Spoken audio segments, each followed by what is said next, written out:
নমস্কার বন্ধুরা, সুপ্রভাত। আমি সোমা আর আমার ছোট্ট একটি চ্যানেল শখের পরিবারের নতুন একটি ভিডিওতে তোমাদের সকলকে অনেক অনেক স্বাগত আর অনেক অনেক ভালোবাসা জানিয়ে আজকের ভিডিওটা আমি শুরু করছি। আজকের বারটি ছিল সোমবার আর ঘড়ির কাঁটার সময় এখন সকাল 7:30। এই সবেমাত্র আমি ঘুম থেকে উঠলাম। আর শীত পড়ার সাথে সাথে না সকালবেলা আর ঘুমটা ভাঙেও না। আর যদিও বা ঘুমটা ভেঙে যায়, আলস্যি করতে করতে আর ঘুম থেকেই উঠতে ইচ্ছা করে না। এই উঠছি করতে করতে 7:30 বেজেই যায়। তো সকালবেলা ঘুম থেকে ওঠার পর দরজাটা আগে খুলে গেটের সামনে আর দরজার সামনে একটু জল ছিটিয়ে নিলাম।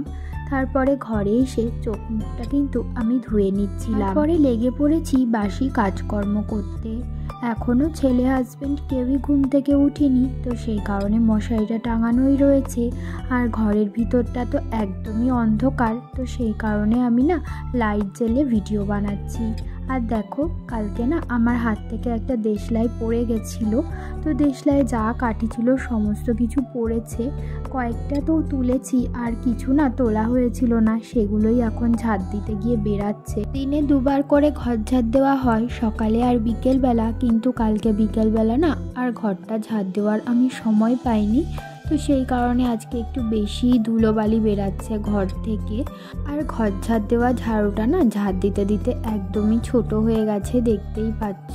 তো সেই কারণে এইভাবে বসে বসে ঝাড় না দিলে না নোংরা ভালো করে যায় না। আর এটা যেহেতু তাল পাতার ঝাড়ু, এমনিতেও ছোট ছিল, আরও ঝাড় দিতে দিতে আরও বেশি ছোট হয়ে গেছে।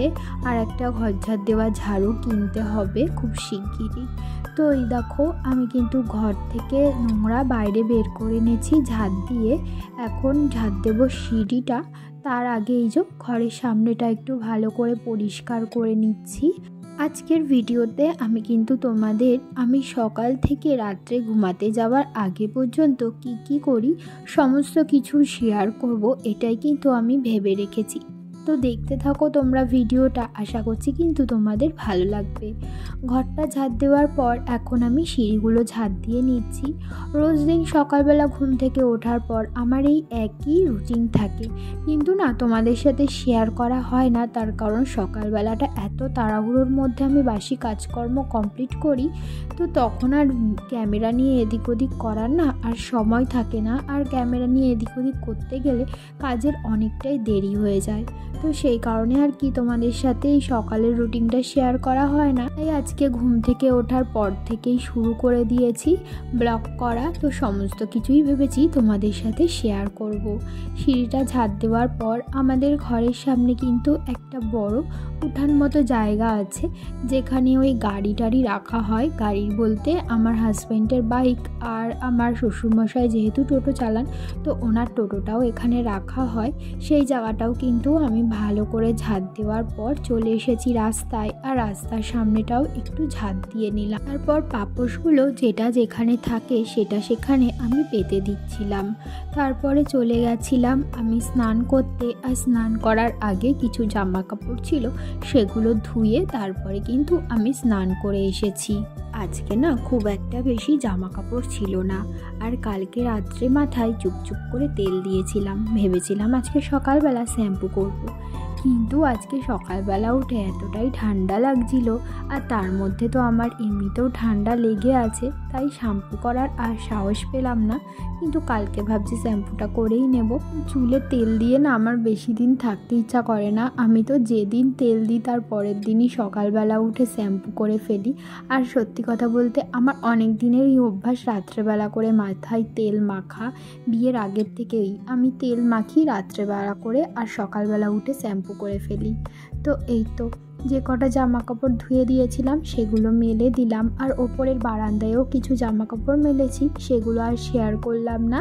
তারপরে ওপরের ঠাকুর ঘর থেকে ঠাকুরের বাসন কোসন নিয়ে চলে এসেছি কলের কাছে। এখন ঠাকুরের বাসনগুলো কিন্তু আমি মেজে নিচ্ছি। আর এই কলটা না ঠাকুরের বাসন কোসন ধোয়ার জন্যই ব্যবহার করা হয় আর কি। তো এই তো বাসন কোসন মেজে ঠাকুর ঘর পরিষ্কার করে আমি কিন্তু এখন চলে এসেছি পুজো করতে। ঠাকুরগুলো সমস্তটা মুছিয়ে চন্দন তুলসী পরিয়ে সবশেষে আমি কিন্তু এখন ফুল দিয়ে ঠাকুরের আসন সাজিয়ে নিচ্ছি। আর আজকে গাছে না প্রচুর পরিমাণে ফুল ফুটেছিল। কালকে ফুলটা কম ফুটেছিল, মানে কালকে একদমই বলতে পারো ফুল ফোটেইনি, 4-5টা মতো টগর ফুল ফুটেছিল। আর আজকে দেখো অনেক ফুল ফুটেছে, মানে গরমকালে যেমন ফুল ফুটতো না গাছ ভর্তি করে, সেরকম আজকে ফুল ফুটেছে। এখন তো শীত পড়ে যাচ্ছে আর ফুলও সেরকম ফুটবে না, খুবই অল্প পরিমাণে ফুল ফুটবে। আর দেখো ঠাকুরের আসন আমি কিন্তু মন ভরে আজকে সাজিয়েছি ফুল দিয়ে। আর এদিকে ঠাকুর সেবাও দিয়ে দিয়েছি, পুজো করা আমার কমপ্লিট। পুজো করে চলে এসেছি রান্নাঘরে। আর দেখে নাও আজকে আমাদের কী রান্না হয়েছিল। রান্না হয়েছিল কুমড়ো আর বেগুন ভাজা, আর এখানে হয়েছিল পালং শাক। পালং শাক না একদিক দিয়ে সবারই খাওয়া হয়ে গেছে, আর একদিকটা কাটা হয়েছিল না, সেই দিকটাই তোমাদেরকে দেখালাম। আর এদিকে করেছিল লাউ ঘন্ট। লাউ ঘন্টটা খেতে কিন্তু বেশ ভালোই লাগে। তো আমরা খাওয়া দাওয়া কমপ্লিট করে নিয়েছি, তারপরে কিছু বাসন ছিল সেগুলোও মেজে নিয়েছি। এখন দেখতে পাচ্ছ এই ডাস্টবিনটা একটু মেজে নিচ্ছি। এই ডাস্টবিনটাতে আমাদের রান্নাঘরের যাবতীয় এঁটো কাটা, তারপরে এই মশলার প্যাকেট, তেলের প্যাকেট, এই সমস্ত কিছু ফেলা হয় আর কি। তো বালতিটা না অনেক দিনই মাজা হয়েছিল না, বালতিটা মাঝে মাঝেই মেজে দিই। তো দেখছিলাম পুরো বালতির ভেতরটা তেল কাজটা হয়ে গেছে, যেহেতু এঁটো কাটা ফেলা হয়। তো ভাবলাম যে বালতিটা ভালো করে মেজে রাখি, তো সেই কারণে বালতিটা ভালো করে মেজে এখন ধুয়ে নিচ্ছিলাম। তারপরে না বালতিটা একটু উবুর করে রাখবো, একটু হালকা শুকিয়ে গেলে তারপরে আবার ওর মধ্যে নোংরা ফেলা শুরু করব। ডাস্টবিনটা তো পরিষ্কার করে নিয়েছি, এখন আমি এই যে বাথরুমটা পরিষ্কার করব। যেহেতু বাসন কোসন মাজা হয়েছে, দেখতেই পাচ্ছ বাথরুমটা কিন্তু একটু অপরিষ্কার হয়েছিল, তাই বাথরুমটাকে আমি জল ঢেলে আর ঝাঁটা দিয়ে ভালো করে পরিষ্কার করে নেব। আমার না আবার নোংরা কাজকর্ম একদম পছন্দ নয়। আমি যেই কাজটা করি সেই কাজটা একদম পরিষ্কার করে করবার চেষ্টা করি, যাতে কেউ এসে খুঁত ধরতে না পারে যে এটা কেন এরকম করে, ওটা কেন এরকম করে। তাও কিছু কিছু মানুষ আছে দেখবে, তুমি যতই সুন্দর করে গুছিয়ে কাজ করো না কেন, সেই মানুষটা এসে তোমার কাজে খুঁত ধরবেই। ওটা হচ্ছে গিয়ে তাদের স্বভাব, খুঁত ধরা। তো যাই হোক, সেসব কথা এখন আর বলতে চাই না। পরে আমি চলে আসলাম এই সবজিগুলো গোছাতে। এই যে কালকে তো হাটবার ছিল আমাদের এদিকে না বৃহস্পতিবার আর রবিবার করে হাট বসে। তো শাশুড়ি মা গেছিলেন হাটে, হাট থেকে কিছু সবজি কিনে এনেছেন। সবজি বলতে 2টো ফুলকপি, বিনস, আর এনেছিলেন একটা মূলো, আর পেঁয়াজ, রসুন, আদা, আর এনেছিল বেগুন। তো সেগুলোই না আমি এখন গুছিয়ে ফ্রিজে রাখবো, তার কারণ বাইরে রাখলে আবার শুকিয়ে যাবে, তাই ভাবলাম একেবারে ফ্রিজে রেখে দিই। আর ফ্রিজ থেকে সবজির বাস্কেটটা বের করে নিয়ে এসে দেখছি নিচটায় হালকা হালকা নোংরা পড়েছে, তাই ওই কাপড়টা তুলে ভালো করে মুছে আবার কাপড়টা পেতে আমি কিন্তু সবজিগুলো এক এক করে রেখে দিচ্ছি। পুজোর আগেই ফ্রিজটা পরিষ্কার করেছিলাম, এরই মধ্যে ফ্রিজটা দেখছি আবার নোংরা পড়ে যাচ্ছে। আবার একদিন ফ্রিজটা ডিপ ক্লিনিং করতে হবে। তো এই তো, আর ঘরটাও তো ডিপ ক্লিনিং করেছিলাম পুজোর আগেই, কিন্তু ঘরেও দেখছি হালকা হালকা নোংরা ঝুলকালি পড়ছে। তো ঘরটাও, মানে আমরা যেই ঘরটাতে থাকি, বেডরুম বলতে পারো, সেই ঘরটাকেও না একদম ডিপ ক্লিনিং করতে হবে খুব শিগগিরই। তো যাই হোক, সমস্ত কিছুই করব আস্তে আস্তে, আর করলে তো অবশ্যই তোমাদের সাথেও শেয়ার করব, তোমরা তো দেখতেই পাবে। তো সবজিগুলো রেখে দিয়েছি, তারপরে না এই দেখো এই র্যাকগুলোতেও কি পরিমাণে নোংরা জমেছে। তো একদিন তো ডিপ ক্লিনিং করব, কবে করব তার তো কোনো ঠিক নেই। তো এইটা না দেখতে খুবই বাজে লাগছিল, তো সেই কারণে ভাবলাম হালকা হাতে একটা ন্যাকড়া দিয়ে ভালো করে মুছে নিই। আর এই তো র্যাকগুলোতে রেখে দিলাম বকফুল আর ধনেপাতা। আর এই ফ্রিজের বাইরেটাতেও না বেশ ভালো পরিমাণে নোংরা হয়েছিল। তো আমি যদি পরিষ্কার না করি না, তাহলে এই ফ্রিজটা পরিষ্কারও করা হয় না, তো আমাকেই করতে হয়। এই দেখো কলিং দিয়ে আমি এখন ভালো করে ঘষে ঘষে তুলছিলাম। তোমরা হয়তো বুঝতেই পারছো ফ্রিজটাই একদম ছোপ ছোপ ছোপ ছোপ পড়ে গেছিলো। তো অনেক দিন ধরেই ভাবছিলাম পরিষ্কার করব, কিন্তু সেইভাবে সময়ই করে উঠতে পারছিলাম না। যেহেতু আজকে ছেলে স্কুলে গেছে, একদমই ফাঁকা আর হাতে একটু সময়ও ছিল, তো সেই কারণে ভাবলাম যে ফ্রিজটা একবারে পরিষ্কার করেই ফেলি। ডিপ ক্লিনিং না করতে পারি, ওই হালকা হাতে একটু ক্লিনিং করে নিই। তো এই তো এখন ফ্রিজের ওপরের যে কাপড়টা পাতা ছিল সেই কাপড়টা তুলে এখন ওপরটাতেও না ভালোই ধুলো পড়েছিল, তো ভালো করে পরিষ্কার করে নিচ্ছি। আর এই ধুলোর কথা আর বলো না, এই আমি পরিষ্কার করছি তো কালকেই দেখবো আবার হালকা করে ধুলোর আস্তরণ পড়ে গেছে। এত ধুলো যে জিনিসপত্রের উপর কী করে পড়ে আমি এটাই বুঝতে পারি না। তো যাই হোক, এখন ফ্রিজটা কিন্তু দুই সাইডও আমি ভালো করে মুছে একদম ক্লিন করে নিয়েছি, একদমই পরিষ্কার, কোথাও এক ফোঁটাও ধুলোবালি নেই।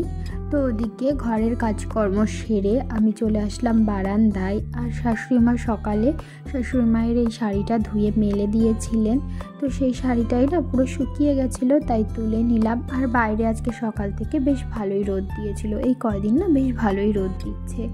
আর এই যে ছেলের জামা প্যান্টগুলো সকালবেলা ধুয়ে বারান্দায় মেলে দিয়েছিলাম, সেগুলো এখনও পুরোপুরি শুকায়নি, তাই সেগুলো না আমি উল্টে উল্টে মেলে দিচ্ছিলাম যাতে ওই পিঠটাও তাড়াতাড়ি শুকিয়ে যায় আর কি। আর এদিকে শাশুড়ি মায়েরও দুটো নাইটি মেলা ছিল, সেই দুটো নাইটির মধ্যে একটা নাইটি শুকিয়েছিল আর একটা শুকিয়েছিল না। যেটা শুকিয়েছিল না সেটা আমি একটু উল্টে মেলে দিলাম, আর যেটা শুকিয়ে গেছিলো সেটা তুলে নিয়ে ঘরে চলে গেছিলাম। এই দেখো ঘরে এসে এই শাড়িটাকে না এখনই ভাঁজ করে রাখবো, তার কারণ এই সব শাড়ি না যদি সঙ্গে সঙ্গে ভাঁজ করে না রাখি পুরো দলা দলা পেকে কুচকে কুচকে যায়। তো সেই কারণে শাড়িগুলো রোদ থেকে আনার সাথে সাথেই ভাঁজ করে রাখলে না পুরো আয়রনের মতো মনে হয়। আর দেখো আমি কিন্তু সুন্দর করে শাড়িটা ভাঁজ করে শাড়িটা যেখানে ছিল সেখানে রেখে দেবো। শাড়ি ভাঁজ করার পাশাপাশি একটা নাইটি ছিল, সেই নাইটিটাও কিন্তু আমি ভাঁজ করে নিচ্ছিলাম। আর ওই সবুজ ব্লাউজটা দেখছো না, ওটা যখন তুলে এনেছিলাম মনে হচ্ছিলো না শুকিয়ে গেছে, ভাঁজ করতে গিয়ে দেখি একটা হাতা একটু হালকা হালকা ভেজা আছে, তাই ওই ব্লাউজটা আবার রোদ্রে নিয়ে গিয়ে আমি পরে মেলে দিয়েছিলাম। তারপরে মোটামুটি অনেকটাই সময় পর তোমাদের সামনাসামনি আসলাম। এখন ঘড়িতে বেঁচে গেছে সন্ধ্যা ওই 6টা। সন্ধ্যা পুজো আমি সমস্তটা দিয়ে নিয়েছি, তারপরে চলে এসেছিলাম রান্নাঘরে এসে একটু ম্যাগি বানিয়ে ম্যাগি খেতে খেতেই চলে এসেছিল শ্বশুরমশাই বাজার থেকে। আর শ্বশুরমশাই নিয়ে এসেছিলেন কয়েকটা মাছ, মানে রুই মাছ। আজকে রাত্রে রান্না করা হবে মাছের ঝোল। আমি ওদিকে ভাত বসিয়ে দিয়েছি আর একদিকে মাছগুলোতে নুন হলুদ মাখিয়ে ভাজা বসিয়ে দিচ্ছিলাম। শাশুড়ি মাই রান্না করবেন, আমি এই যে মাছটা ধুয়ে ভাজা বসিয়ে দিলাম। আর শাশুড়ি মা ওইদিকে ফুলকপি কাটছিলেন, যেহেতু মাছের ঝোলটা ফুলকপি দিয়ে রান্না করা হবে তো সেই কারণেই আর কি। আর মাছগুলো না আজকে কেন জানি না কড়াইয়ের সাথে পুরো লেগে যাচ্ছিল, মাছটা ছাড়ার সাথে সাথেই। জানি না কেন কড়াইয়ের তেলটা হয়তো ভালো করে গরম হয়েছিল না কি জানি। তো যাই হোক, এদিকে দেখো মাছ ভাজা তো হয়েই গেছিলো, দেখেছো মাছগুলো কেমন ভেঙে ভেঙেও গেছে। বলছিলাম না মাছগুলো তলায় লেগে যাচ্ছিল, তাই তুলতে গিয়ে তখন মাছগুলো হালকা হয়ে গেছিলো। আর এদিকে দেখো ফুলকপি আলু দিয়ে মাছের ঝোল কিন্তু একদমই তৈরি আজকে আমাদের রাতের খাবার। তো চলো বন্ধুরা, আজকের মতো ভিডিওটা তাহলে এই পর্যন্তই রাখছি। তোমাদের সাথে আবারও দেখা হবে পরবর্তী ভিডিওতে। ততক্ষণের জন্য তোমরা ভালো থেকো, সুস্থ থেকো, আর আমার এই ছোট্ট চ্যানেলটির পাশে থেকে আমাকে একটু সাপোর্ট করো। তাহলে আজকের মতো এখানেই টাটা, শুভরাত্রি।